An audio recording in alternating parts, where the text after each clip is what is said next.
Assalomu alaykum. Bugun men sizga sun'iy intellekt dunyosidagi eng kuchli vositalardan biri Cloud AI haqida to'liq gapirib beraman. Bu video oxiriga yetganda siz Cloud nima ekanini, qaysi modellari borligini, qanday limitlar borligini va eng muhimi undan qanday qilib to'g'ri foydalanishni bilib olasiz. Videoni yoqtirsangiz like bosishni va kanalga obuna bo'lishni unutmang. Demak, boshlaylik. Cloud bu Anthropic kompaniyasi tomonidan yaratilgan sun'iy intellekt yordamchisi hisoblanadi. ChatGPT yoki Gemini bilan bir qatorda turadigan eng yetakchi AI chatbotlardan biri. Birinchi marta 2023-yilda chiqarilgan. Anthropic kompaniyasi AIni xavfsiz va inson manfaati uchun ishlatilishiga alohida e'tibor beradi.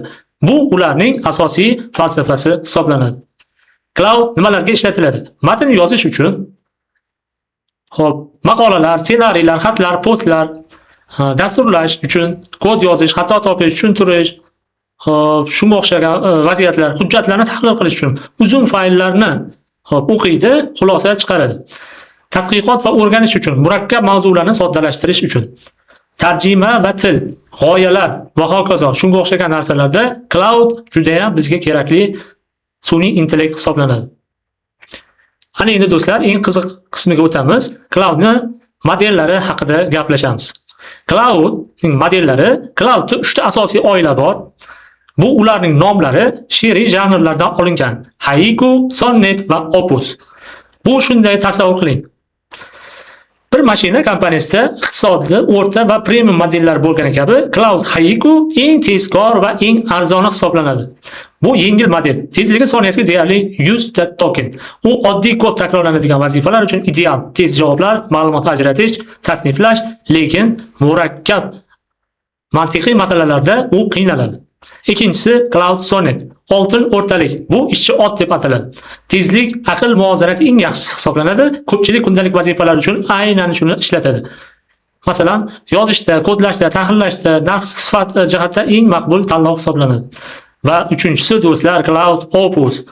Eng kuchlisi hisoblanadi. Bu eng aqlli va eng qobiliyatli model hisoblanadi. Ilmiy tadqiqotlar uchun bizga juda ham qo'l keladigan model hisoblanadi. Hozir eng yangi versiya 2026-yil mayda Cloud Opus Turu 8 chiqib keldi. Muhim afzalligi, yangi modellar 1 million token kontekst hajmiga ega bo'lib, bu butun bir kitobni yoki katta loyihaning barcha kodlarini bitta suhbatda tahlil qila olishini bildiradi. Ana endi do'stlar, xo'p, bu qancha turadi, qanday cheklovlari bor, shular haqida ham gaplashamiz. Narxlar va tariflari haqida gaplashamiz. Cloudda 4 ta asosiy tarif bor. Free, ya'ni bepul hisoblanadi. Ya'ni cheklangan miqdorda beradi buni, sinab ko'rish uchun yetarli, lekin juda ham tez tugab qoladi. Pro oyiga taxminan $20. Bu eng ommabop hisoblanadi. Ko'proq foydalanuvchi Cloud Code, loyihalar, WhatsApp, integratsiya va hokazo shunga o'xshagan narsalarda ishlatiladi. Max bu oyiga $100 yoki $200. Quvvatli foydalanuvchilar uchun $100lik tarif Prodan 5 baravar, $200lik esa 20 baravar ko'p imkoniyat beradi. Va eng asosiy nimasi, API ishlatilishiga qarab, dasturchilar uchun har 1 million token uchun to'lanadi. Limitlar haqida muhim bir haqiqat bor. Limitlar, e'tibor bering, har 5 soatda yangilanadi. Har 5 soatda yangilanadi. Kunlik limitingiz har 5 soatda yangilanadi. Ya'ni siz ishlatasiz, har 5 soatda u limitingiz to'lib qolsa, nima qiladi? 5 soatdan keyin urinishingizga to'g'ri kelib qoladi. Va haftalik yangilanish ham bor. Haftalik yangilanishda ham u ham foizi to'lib qoladigan bo'lsa, uni ham kutishingizga to'g'ri keladi. Xo'p, yana nimalarni gapirsak bo'ladi? Agar narxlar, tariflarni gaplashib o'tdik, limitlar haqida gaplashdik va eng bitta narsani e'tiborga oling. Freesida juda tez tugab qoladi, Prosida ham xuddi shunday. Eng qizig'i, Pro pullik versiyalarda ham limit belgilangan. Ya'ni tokenlarni siz ishlatib qo'ysangiz, albatta nimangiz va vaqtingizga kutishingizga to'g'ri kelib qoladi. Maxda ham xuddi shunday. Ishlatishingizga qarab, qanchalik katta hajmli ishlarni qilishingizga qarab, mana shu narsalar, limitlar amal qiladi. Ana endi qanday qilib to'g'ri ishlatishi kerak?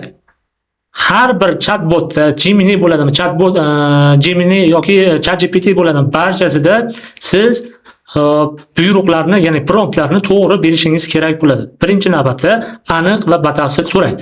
Masalan, maqola yoz emas, Sog'lom ovqat haqida 500 so'zlik do'stona maqola yoz deb yozasiz. Ya'ni siz nima haqidaligini aniq, konkret yozib qo'yapsiz. Ya'ni siz rolni, kontekstni va vazifani beryapsiz.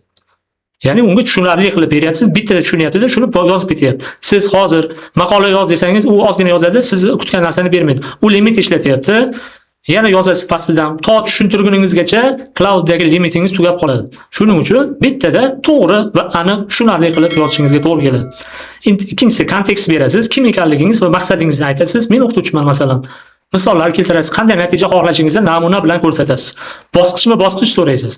Murakkab vazifalarni bo'laklarga bo'lib, avval reja, o'zi miyangizda reja tuzasizda, ana shu narsani joylaysiz va formatini belgilaysiz. Ro'yxat shaklida jadval qil, qisqa qil, shunga o'xshagan gaplarni yozasiz. To'g'ri modelni tanlashingiz kerak. Oddiy ish uchun haiku, sonet yoki murakkab ish uchun opusni tanlaysiz. Suhbatni davom ettirasiz.